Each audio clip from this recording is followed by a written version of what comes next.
Assalamualaikum warahmatullahi wabarakatuh. Perkenalkan, nama saya Muhammad Agus Saputra. Saya merupakan mahasiswa STIS Tembi jurusan akuntansi yang sedang mengambil mata kuliah akuntansi pemerintahan.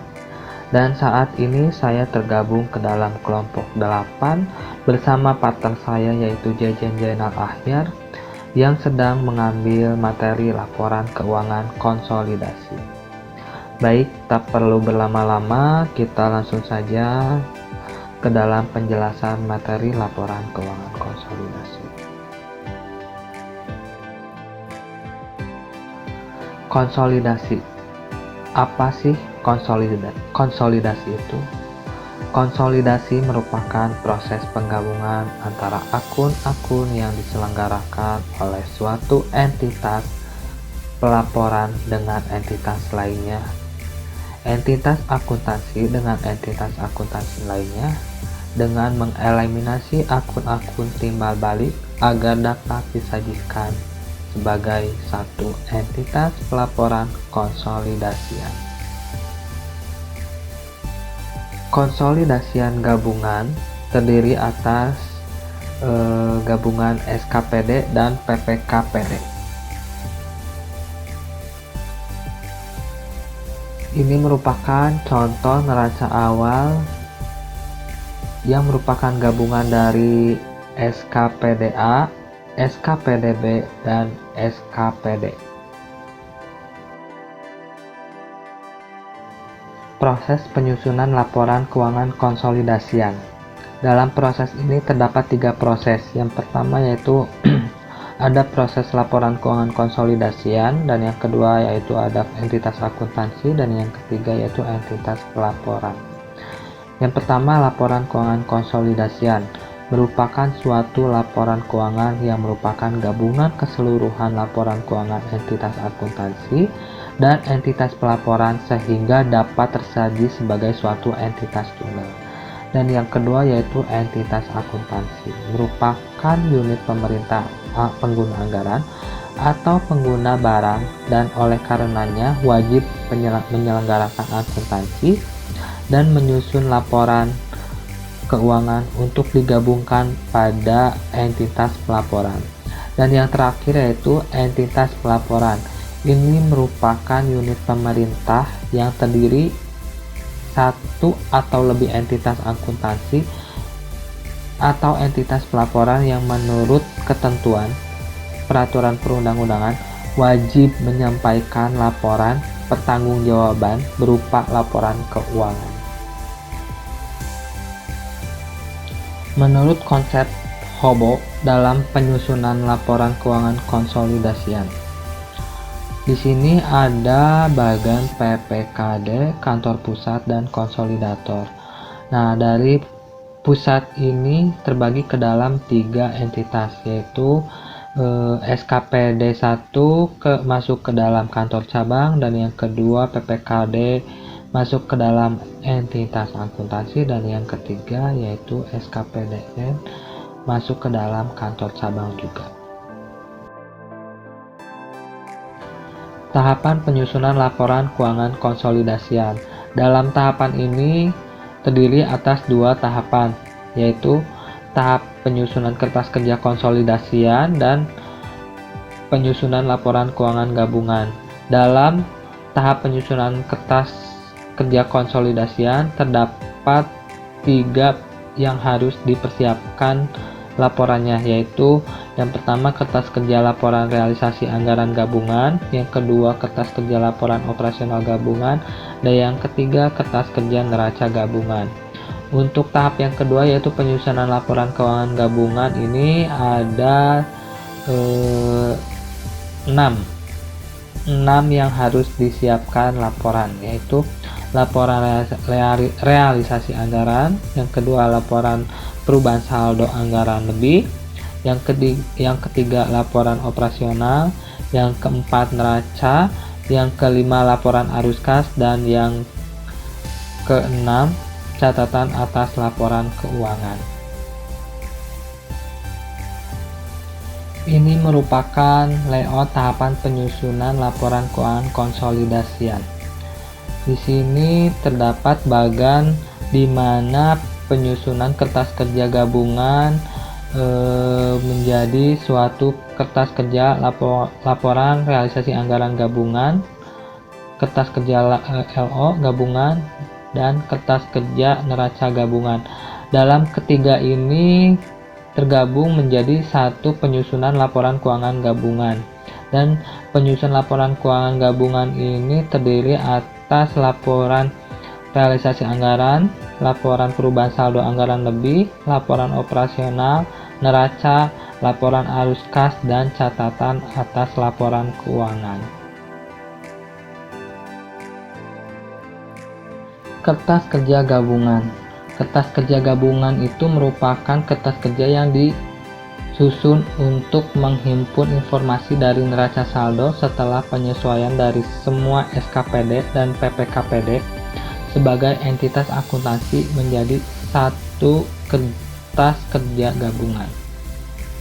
Untuk prosesnya sendiri ini dilakukan antara lain 3 tahapan, yaitu 1. Menyusun kertas kerja laporan relasi anggaran gabungan, yang kedua penyusunan kertas kerja laporan operasional gabungan, dan yang ketiga yaitu penyusunan kertas kerja neraca gabungan.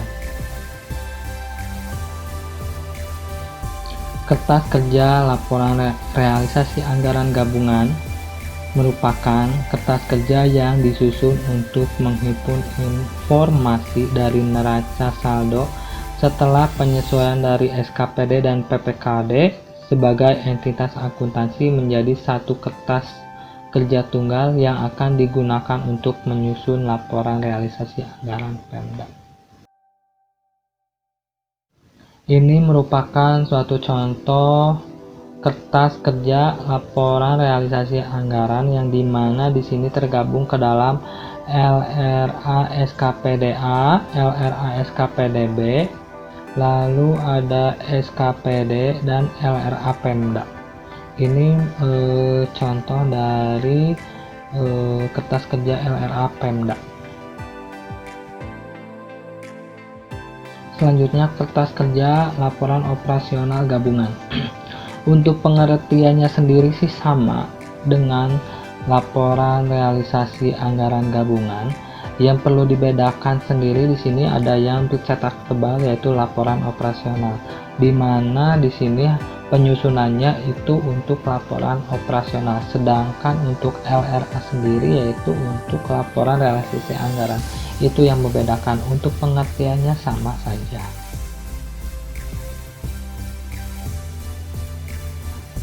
Nah, ini untuk contoh kertas kerja laporan operasional gabungan. Dari kertas kerjanya pun juga tidak jauh beda dengan LRA, yaitu ada gabungan dari LO SKPDA, ada LO SKPDB, dan LO PKPD. Yang terakhir yaitu LO Pemda. Tidak jauh beda dengan kertas kerja LRA, laporan realisasi anggaran. Dan untuk pembahasan selanjutnya akan disampaikan oleh Kang Jejen. Untuk itu mangga dihaturkan kepada Kang Jejen. Terima kasih. Assalamualaikum warahmatullahi wabarakatuh. Nama saya Jejen Jenal Ahyar. Baik, terima kasih kepada saudara Muhammad Agus Saputra yang sudah membahas materi dari laporan keuangan konsolidasi yang sebagian. Selanjutnya saya akan melanjutkannya. Baik, untuk selanjutnya kita bahas yaitu kertas kerja neraca gabungan. Apa itu kertas kerja neraca gabungan? Kertas kerja neraca gabungan merupakan kertas kerja yang disusun untuk menghimpun informasi dari neraca saldo setelah penyesuaian SKPD dan PPKD sebagai entitas akuntansi menjadi satu kertas kerja tunggal yang akan digunakan untuk penyusunan neraca Pemda. Selanjutnya di sini ada contoh dari kertas kerja neraca gabungan ya. Ada akun, ada neraca SKPDA, neraca SKPDB, terus ada neraca PPKD, ada estimasi sama neraca Pemda. Di sini akun-akunnya ada kas di kas daerah, ada kas di bendahara penerimaan, ada kas di bendahara pengeluaran. Terus investasi dalam deposito, piutang pajak daerah, piutang retribusi, piutang lain-lain, PAD yang syah, dan masih banyak ya, bisa dilihat di slide yang ada di sini di PPT-nya. Selanjutnya yaitu laporan keuangan gabungan, merupakan penyusunan laporan keuangan yang digunakan sebagai dasar untuk penyusunan realisasi anggaran dan laporan perubahan saldo anggaran yang lebih. Dari penyusunan ini ada 7 laporan keuangan ya, diantara lain yaitu laporan realisasi anggaran yang pertama, yang kedua laporan perubahan saldo anggaran lebih, yang ketiga laporan operasional, yang keempat laporan perubahan ekuitas, yang kelima neraca, yang keenam laporan arus kas, yang ketujuh catatan atas laporan keuangan. Selanjutnya yang pertama yaitu laporan realisasi anggaran. Laporan realisasi anggaran merupakan laporan yang menunjukkan pelaksanaan anggaran yang merupakan pelaksanaan pendapatan LRA, belanja dan pembiayaan. Unsur yang dimuat dalam laporan ini meliputi pendapatan LRA, belanja, surplus atau defisit LRA, penerimaan pembiayaan, pengeluaran pembiayaan, pembiayaan neto, dan silva atau sikva. Baik, selanjutnya itu ada contohnya ya, di slide kita bisa lihat. Yang kedua yaitu laporan perubahan saldo anggaran lebih. Laporan perubahan saldo anggaran lebih ini merupakan laporan yang menunjukkan saldo anggaran lebih pada awal periode, penambahan atau pengurangan saldo anggaran lebih dari saldo anggaran lebih pada akhir periode. Di sini ada contohnya ya laporannya. Saldo anggaran lebih awal akunnya silva sama saldo anggaran lebih akhir. Bisa dilihat di slide. Terus yang ketiga laporan operasional. Laporan operasional merupakan laporan yang menunjukkan kinerja operasi satuan kerja yang lebih luas, karena laporan operasional disusun berdasarkan basis akrual. Contoh dari laporan operasionalnya ada di slide. Langsung saja. Yang keempat yaitu laporan perubahan ekuitas. Laporan ini merupakan laporan yang menunjukkan ekuitas awal, perubahan ekuitas, dan ekuitas akhir. Laporan perubahan ekuitas menjadi penghubung antar laporan realisasi anggaran dan laporan operasional dengan neraca. Di slide ada contoh laporannya ya. Ekuitas awal ditambah surplus atau defisit LO menjadi saldo anggaran lebih akhir ya. Yang kelima yaitu neraca. Neraca merupakan laporan keuangan yang menggambarkan posisi keuangan pada suatu tanggal tertentu yang menunjukkan aset, kewajiban, dan ekuitas. Di sini juga ada slide-nya ya, bisa dilihat. Selanjutnya yang keenam yaitu laporan arus kas, merupakan laporan yang menyajikan informasi tentang saldo kas awal periode, penerimaan dan pengeluaran untuk aktivitas operasi, investasi, pendanaan, dan transitoris, serta saldo kas akhir periode. Di sini ada contoh laporannya ya, dari laporan arus kas tersebut di slide bisa dilihat. Yang ketujuh yang selanjutnya yaitu catatan atas laporan keuangan. Catatan atas laporan keuangan merupakan penjelasan naratif atau rincian dari angka yang tertera dalam laporan keuangan. Bagian-bagian pokok pada catatan atas laporan keuangan meliputi, ini ada 5 bagian-bagian ya, ada 5 bagian dari bagian yang pokok pada catatan atas laporan keuangan. Yang pertama yaitu yang ke-1 informasi umum tentang entitas, yang kedua kebijakan fiskal atau keuangan dan ekonomi makro, yang ketiga ikhtisar pencapaian target keuangan serta kendala dan hambatan pencapaian target tersebut.